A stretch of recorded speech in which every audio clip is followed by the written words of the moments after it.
We've heard a lot about the fact that Democrats have been talking about Elon Musk. And let me give you a news alert. We're not gonna stop talking about him. We're gonna keep talking about him until he is out of here. Now, if he wants to be elected or appointed and confirmed to something, then so be it. But as of right now, we have somebody that for whatever reason, I don't know if y'all just trying to play in our face because you think we're stupid, or if you literally just cannot see the difference in a George Soros and a Bill Gates. But let me give you a little bit of the difference. Number one, George Soros nor Bill Gates ever somehow decided to turn off the spigot of money that was going through to various organizations and agencies to the extent that it had actually been ordered by law that they should have access to it, to the extent that people are dying. If you could speak directly to Elon Musk, what would you say? Off. That's it. If you could speak directly to Elon Musk, what would you say? Off. That's it. You won't believe what just went down. Congresswoman Jasmine Crockett just obliterated Elon Musk and Donald Trump on live TV. I'm talking no survivors, no mercy. Trump looked like he forgot where he was, and Elon, still busy pushing fake Doja Crockett, called out their nonsense and threw in a reality check that'll make you rethink those fanboy tweets. And wait till you hear her take on Musk's wild idea of sending condoms to Gaza. Yes, you heard that right. So let me tell you something, Mr. Trump. You gonna learn a few lessons from us.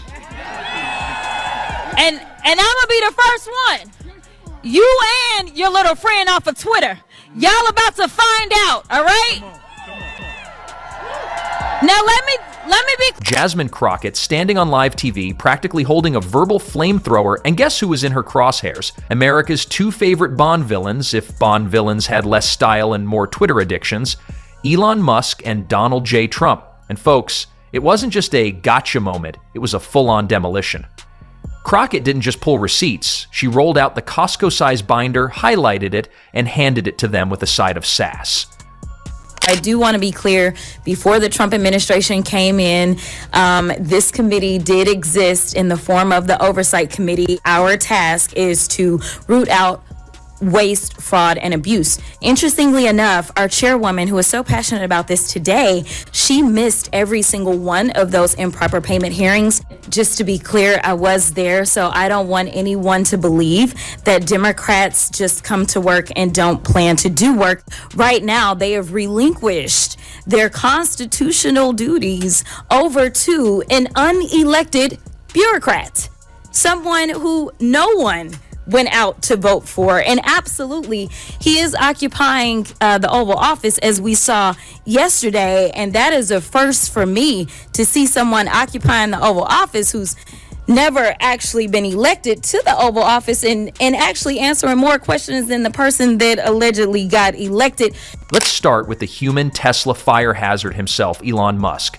The man who somehow convinced millions that he's a genius while simultaneously failing to make cars that don't randomly catch on fire or drive straight into parked ambulances. Elon strutted into this mess like he was ready to save humanity, but Crockett quickly reminded everyone that this guy can't even save Twitter. Sorry, Elon X, the app formerly known as Twitter, now just known as the app your uncle rage mosts from. My question is, Elon, what have you done besides tear us apart? Besides be in over your head, besides make sure that you continue to enrich yourself so that not only you can continue to be the richest person in the world, but you can make sure that other people that are already struggling, unfortunately, end up falling on even harder times. Oh, and let's not forget his favorite side hustle, pumping Doge like it's the cure to cancer. Musk hopped on TV acting like Doge was the next financial revolution. Fast forward, Doge holders are still waiting for that to-the-moon moment while Musk buys himself another golden bathtub. Jasmine didn't even have to try. She just pointed out the obvious, that Doge was never more than a glorified inside joke turned stock manipulation playground. Then another layer of fear, especially since normally when you are going to be in a position like that, you have to go through security clearances. And let me tell you, some people think security clearances are all about whether or not you have a warrant or not. No, they look at whether or not you have some sort of divided interest. They look at whether or not you have good credit. They look at so many other things. And we're talking about someone who's unelected, unvetted, and definitely unconfirmed that is now literally sitting atop stop our $6 trillion, and we don't know what it is that he's doing, and we honestly don't know what role he has. But wait, it gets even dumber. Elon, with the confidence of a guy who just skimmed a conspiracy meme and decided it was gospel, went on to accuse President Biden and the Democrats of using your tax dollars to send, wait for it, condoms to Gaza. Yes, in the middle of a humanitarian disaster, Elon figured the biggest scandal wasn't the destruction, the suffering, or the chaos, but Biden allegedly smuggling Trojan packs across borders like some sort of government-funded Cupid. Of course, there's no proof, no receipts, no documents, just Elon firing off tweets like a divorced dad who thinks he cracked the Da Vinci Code after 2 beers. Crockett, without even blinking, made sure to let the audience know just how ridiculous this sounded. Because if you really think the Democrats sat around saying, you know what Gaza needs? Less food, less medicine, more condoms, you might just be eligible for an honorary Twitter blue check. If you are trying to conduct audits and figure out where the waste, fraud, and abuse is, I don't know why you would go to some tech guy. In fact, it was only techies that were sitting there at inauguration. We didn't have auditors. I would welcome auditors to come in and do forensic audits. In fact, he sat there in the Oval Office yesterday and he admitted that he was lying and he was using his propaganda machine to do it when he said that we sent millions of dollars to Gaza for condoms. That was a lie. So if you're enjoying, please subscribe. Elon's nonsense almost starts to look adorable when you shift your gaze over to the walking orange spray tan himself, Donald J. Trump. Jasmine Crockett didn't even have to get creative. Trump is basically a meme factory at this point, churning out free content for every late-night show, SNL sketch, and therapy session across the country. Trump showed up looking like he got lost on the way to a golf course and just decided to hold a press conference instead. Crockett didn't just roast him, she flambéed him. You were involved in a hearing with Elon Musk about condoms, right? Do you remember this whole? It wasn't with Elon. Elon, if you're watching, come through, boo, because you haven't shown up to the Doge subcommittee yet. Right. And then, the cherry on top, Trump, the self-proclaimed very stable genius, tried to flex his business acumen. You know, the same acumen that brought us Trump Steaks, Trump University, and Trump Vodka, all of which failed faster than his attempts to pronounce anonymous. Crockett calmly reminded the world that this is the man who bankrupted a casino. A casino, people, the only business model where people walk in, hand you their money, and somehow he still walked out with empty pockets. That's like drowning in a kiddie pool. I mean, seriously, this is a guy who turned a business built on people losing their money into a loss for himself, which at this point almost feels like an Olympic sport for him. Trump University? Don't even get me started. It was a scam so elaborate it makes the plot of Ocean's 11 look like child's play. And yet, somehow, he's still out here acting like he invented capitalism. It's almost impressive how consistently he proves that a complete lack of self-awareness is his greatest asset. Insurrection. This just happened to be after, in a bipartisan way, this particular chamber decided that they were going to impeach him. And let's not forget Trump Vodka, a drink so bad it should have come with a do not drink warning label. He couldn't even get the alcohol market to believe in him, and this is the same guy who wants us to trust him with, well, everything. He couldn't even get the alcohol market to believe in him, and this is the same guy who wants us to trust him with, well, everything. Honestly, if Trump's business ideas were a reality show, it'd be called Failing Forward, where the only prize is losing big and getting absolutely nothing in return. Just when you think he can't fail harder, he finds a new way to prove that he's practically an expert in failure. But it wasn't just insults. Crockett brought facts. She called out Musk's union-busting hobby like it was just another quirky billionaire side quest. This is the same guy who claims to be a man of the people while treating his workers like NPCs in a dystopian video game. Meanwhile, Trump, champion of the forgotten man, somehow keeps forgetting that the forgotten man is still waiting on the healthcare plan he promised 7 years ago. Any day now, right? Right?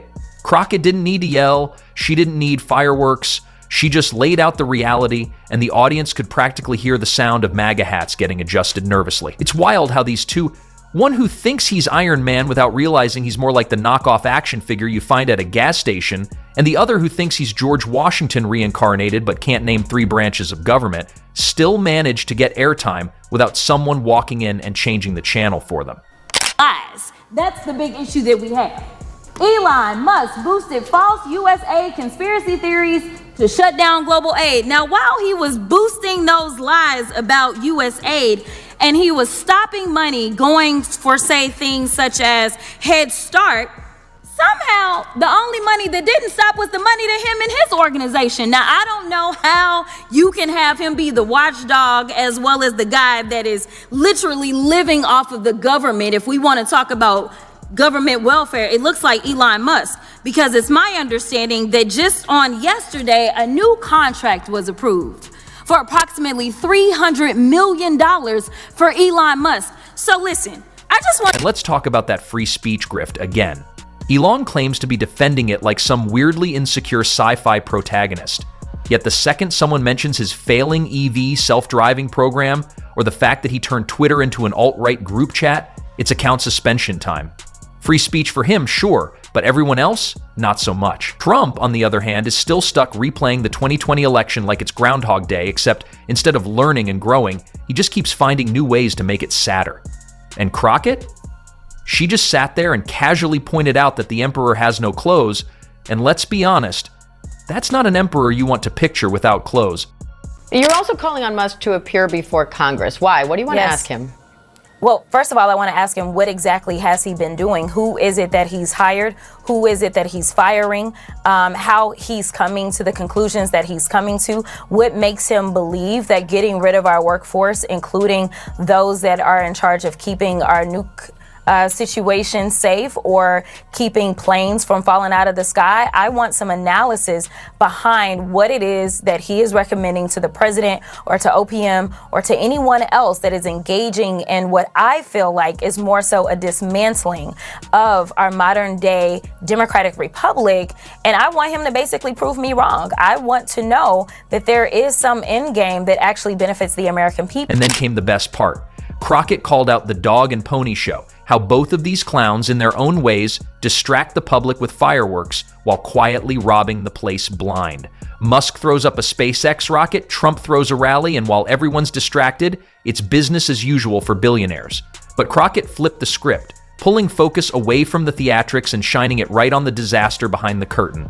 The audience didn't just watch, they felt it. The laughs were real, the gasps were louder, and somewhere backstage, you just know Elon was frantically DMing someone about means to distract from this, while Trump probably asked if he could sue Gravity for making him look bad on camera.